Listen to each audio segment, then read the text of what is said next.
Welcome back. As a continuation of the previous video that dealt with the cyclic nature of planning, next steps, this video explains the process of planning with examples. At the end of this video, you will be able to understand the 3 steps in planning next step, namely long-term, medium-term and short-term. Infer the cyclic nature of the plan towards the next step through situational examples.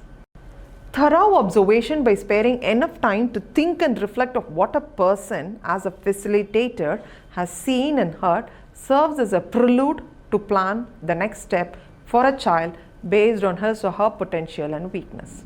Observation is said to be a powerful tool of all methods, mainly while working with children in their early years. The observation followed by assessment reports of the educator should be supported with the information from parents and even other shreds of evidence like photographs, experiences and interactions, recordings and reports. Then comes the 3rd step of planning, the next step. To plan the next step, 3 types of planning are involved as followed in the planning of curriculum in the beginning. The 3 types of planning for the next step also include long-term, medium-term and short-term. Now for long-term planning. The events that are planned for a year is called long-term planning in an ECE center. The planning of the event should be in such a way that rhythm is provided to the facilitator with greater predictability of what should be done with needed and appropriate variance and flexibility. Long-term planning should give structure to the facilitator that helps her to identify the next level and area of learning specific to each child, the critical areas of supporting the level and the area of learning, and the balance of opportunities for encouraging children to benefit from play. The play activities balance denotes a balance between free chosen play activities and the well-planned adult-led activities. Then, what to do in medium-term planning? Well-planned long-term planning informs a facilitator regarding the process of medium-term planning. Medium-term planning is outlining the program for 2 to 6 weeks at a time. The medium-term planning for the objective of deciding the next step should focus on charting out a plan of topics or themes to be covered to further their learning, considering changes in the daily routine of the child, namely the meal time and the sleeping time as a step further in the process of learning, adequacy of resources within the learning environment to further the learning potential of the child. And the resources might include the play area, self-storage area, equipment corner, book corner, etc. Having an observation area to identify the child's needs and desires and check on with any mismatches also comes under the medium term. Now, what is short-term planning? With effective medium-term planning, the facilitator can focus really in a proper way towards the short-term planning. Do remember that it is at this level that you as a facilitator keep a check on the needs of every child in the group if met. Short-term planning involves setting out what is to be included on a day-to-day basis within the outline framed in both the long-term and medium-term planning. The short-term planning also should be based on the previous day's experiences and organized in such a way that the needs of every child are met.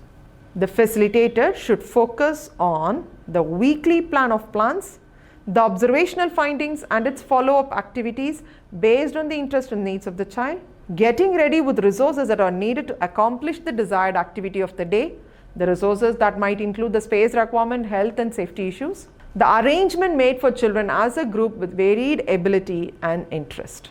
These are the jobs of short-term planning. In short, the following illustration gives the different types of frame planning in the term of long-term, medium-term and short-term with an overview of learning themes, specific learning aims, details of the indoor and outdoor setting and meeting the child's needs.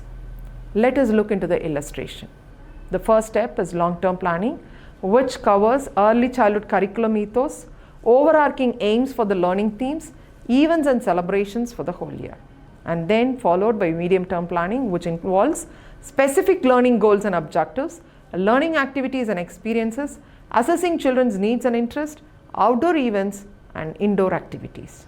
Then comes the short-term planning, which deals with the previous day of experiences and observation, specific objectives or goals for a week and even for a day, learning activities and experiences for that week or for the day, and the weekly task of educators, and of course, the weekly assessment.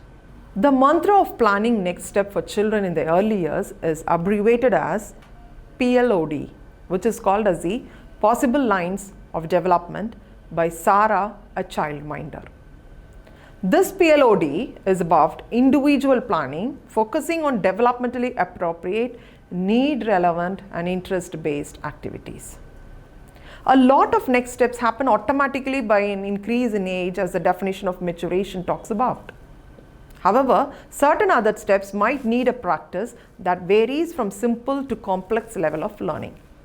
Let us understand the process of planning for next step with a few examples.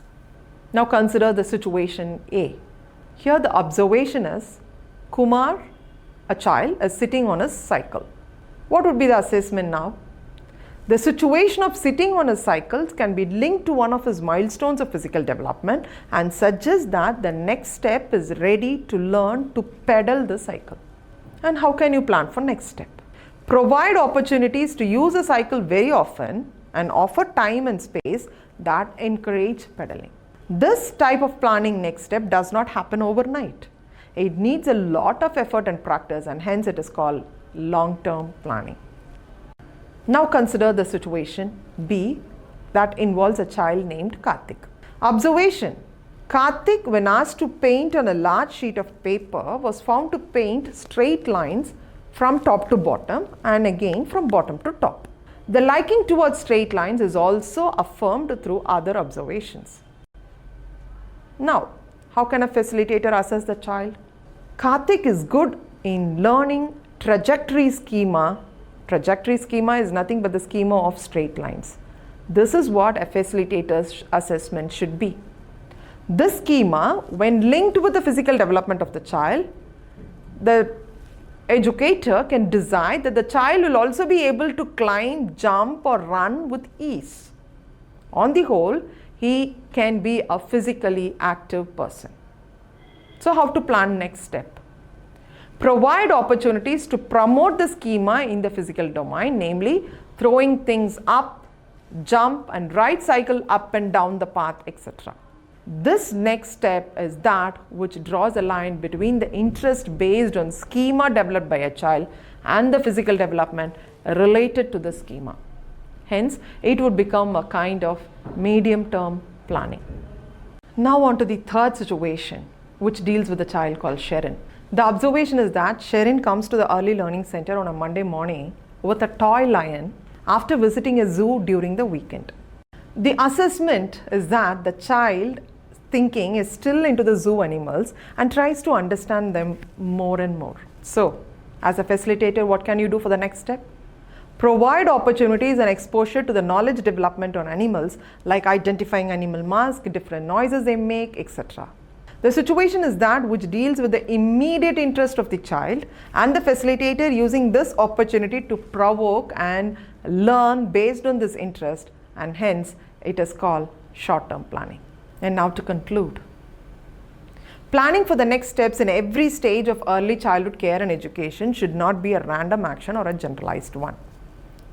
The reasons for deciding further steps should be very clear to the educator. Moreover, the educator should have recorded the reasons in the child's individual records or the general documenting registers of the center. As a whole, the outcome of deciding further step should have a vision of supporting the child's holistic development.